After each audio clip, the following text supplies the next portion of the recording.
Alors, c'est la 7e et dernière capsule, le 7e point cardinal psychologique, et j'ai gardé les relations amoureuses comme sujet final. C'est un sujet que j'adore personnellement. J'adore les histoires d'amour. Je trouve que le couple et les relations amoureuses, c'est un sujet qui est intéressant, qui est important. J'ai une tendance romantique moi-même et j'adore les histoires d'amour, j'adore The Notebook, je regarde tous ces films-là, La Belle et la Bête, j'adore ça.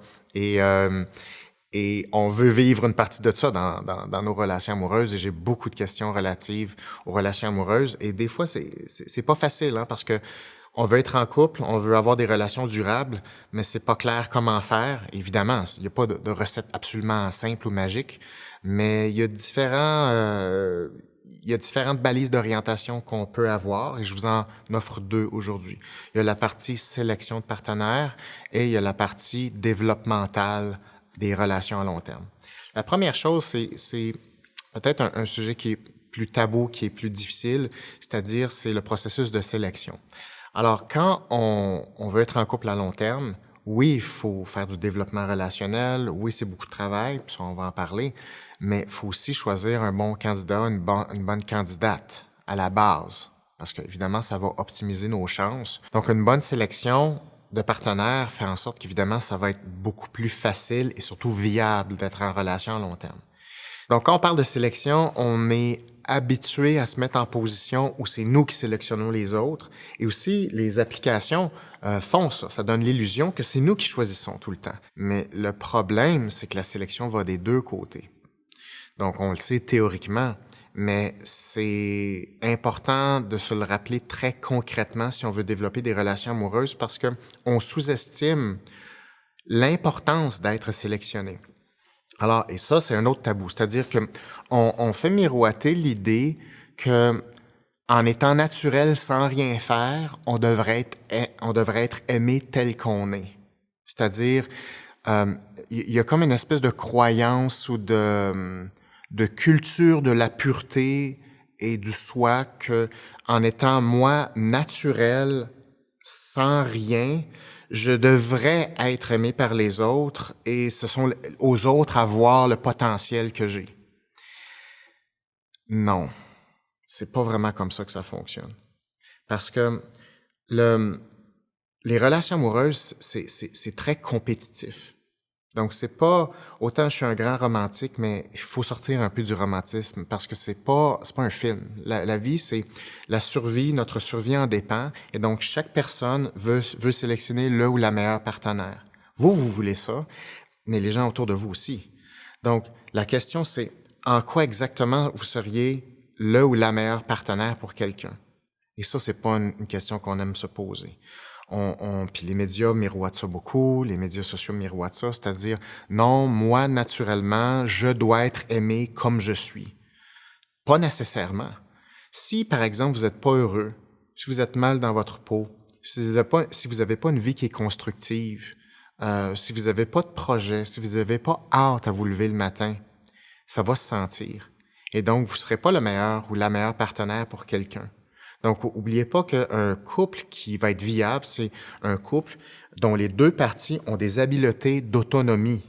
Donc, d'autonomie psychologique, comportementale, des projets, de régulation émotionnelle, et un savoir-faire psychologique qui est propre à chacun des partenaires. Donc, les deux personnes veulent trouver ce genre de partenaire-là.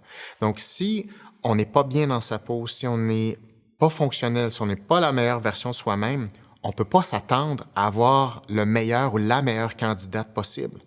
Et c'est pour ça qu'il y a une espèce d'attirance là-dedans, c'est-à-dire une personne souffrante va avoir tendance à trouver une autre personne souffrante. Donc, et le produit des deux va pas améliorer ni l'un ni l'autre.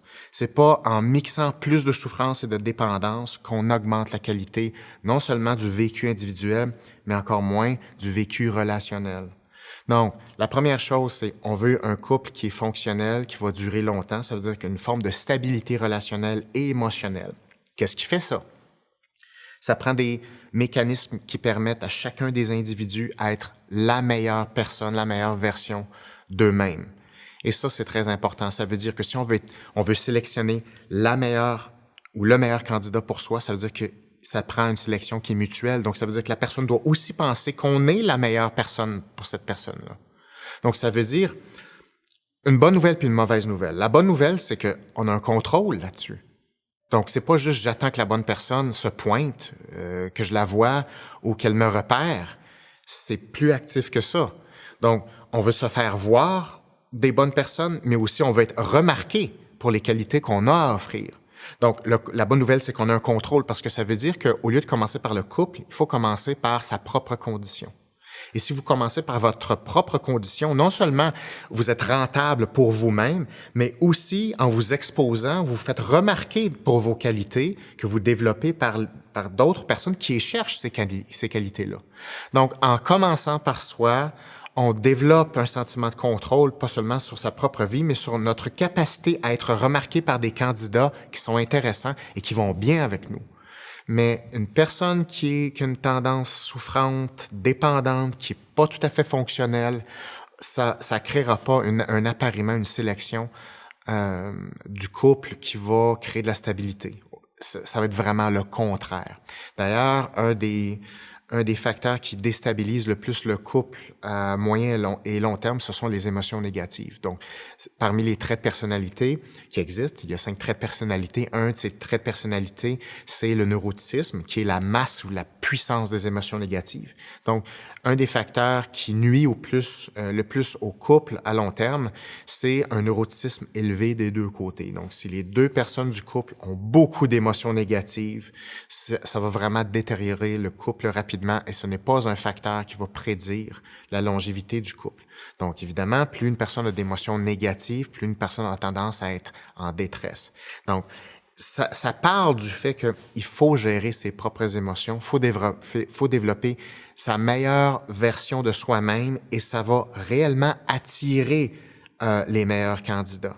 Donc, si vous voulez des meilleurs candidats, vous devez absolument en premier vous demander, est-ce que vous êtes un bon candidat pour quelqu'un d'autre qui aussi a la pression de faire un bon choix à long terme? Donc, il faut commencer absolument par ça. Et c'est pas vrai qu'en faisant rien, on doit s'aimer soi-même sans rien faire, même si on souffre. C'est pas vrai. Si vous souffrez, si vous allez pas bien, il n'est pas question de rester comme ça. Il faut faire quelque chose. Ça sert à ça, la douleur. La douleur, la souffrance, l'impuissance, ça sert à dire, tu peux pas rester comme ça. Donc, si tu peux pas rester comme ça, tu peux pas être choisi par une autre personne non plus. Donc, si tu vas pas bien, la première chose, c'est qu'il faut arrêter de faire certaines choses. Il faut aller à la prochaine étape de votre vie. C'est cette prochaine étape-là qui va révéler la meilleure version de vous-même, arrêter de l'impuissance qui sert à rien et augmenter votre capacité à générer des émotions positives, générer du mouvement dans votre vie. Et ça, c'est attirant. Ça, c'est sexy pour les autres personnes. Donc, il faut commencer avec ça. L'autre chose, pour ceux et celles qui ont déjà commencé ce travail-là, ce que je vous encourage de faire, c'est que on est dans une ère où on se sent très seul. Donc, on est plus isolé qu'avant. Donc, le couple n'est pas vraiment valorisé en ce moment. On met beaucoup l'accent sur habiter seul, déménager seul. Même le marché immobilier se dirige vers des plus petits appartements seuls. Donc, le marché, même l'économie, ne tend pas vers le couple. Le mariage est en diminution, je pense, de 20% au Québec depuis les 40 dernières années. Donc, ça va pas. L'engagement et le couple n'est pas valorisé.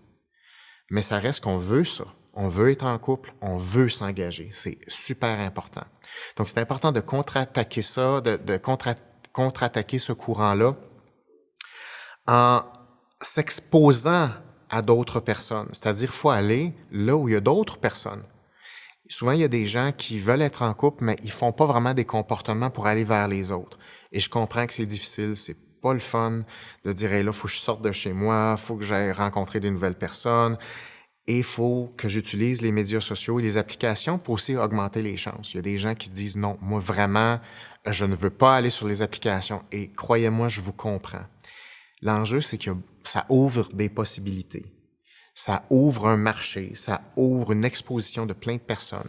Ça ne veut pas dire que ça va faire des échanges qui sont toujours constructifs, mais je pense qu'il faut ajouter ou considérer cette stratégie-là d'application en ligne en plus de faire des éléments concrets dans notre vie. Par exemple, aller dans des endroits ou faire des activités qu'on aime, c'est-à-dire où il y a des objectifs communs puis des intérêts communs. Donc, si on diversifie notre capacité à s'exposer, se mélanger aux autres, que ce soit en ligne et dans la vraie vie, on maximise les chances d'aller provoquer des rencontres. Donc, c'est de l'effort. OK? Donc, tout ça pour dire, moi, je vous encourage à être en couple, je vous encourage à aller de l'avant avec votre couple, je vous encourage à vouloir vous engager, je vous encourage à avoir des standards élevés pour la sélection de votre partenaire, tant et aussi longtemps que vous avez des standards élevés pour développer la meilleure version de vous-même, ça c'est une chose. Et l'autre chose, il faut s'exposer. Il faut prendre le risque d'aller en des rendez-vous. Il faut aller rencontrer des gens. Même si c'est un peu contre-intuitif, je vous encourage à le faire et vous allez voir que bon, on devient meilleur avec le temps. C'est de l'effort et je vous encourage à être persévérant même si vous avez plusieurs déceptions en relation amoureuse, même si ça n'a pas fonctionné souvent. Restez persévérant, restez persévérante. Tant et aussi longtemps que il y a quelque chose dans vous qui veut être en couple, je vous recommande d'en faire quelque chose qui est important puis de garder ce dossier-là actif. Finalement, il y a 3 piliers au développement relationnel de longue haleine.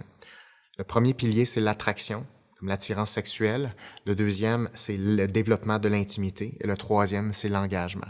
Normalement, ça débute souvent par l'attirance physique, parce que c'est normal. Il y a tellement de gens autour de nous que ça prend une espèce de scan qui nous permet de détecter les personnes avec qui on se sent plus attiré.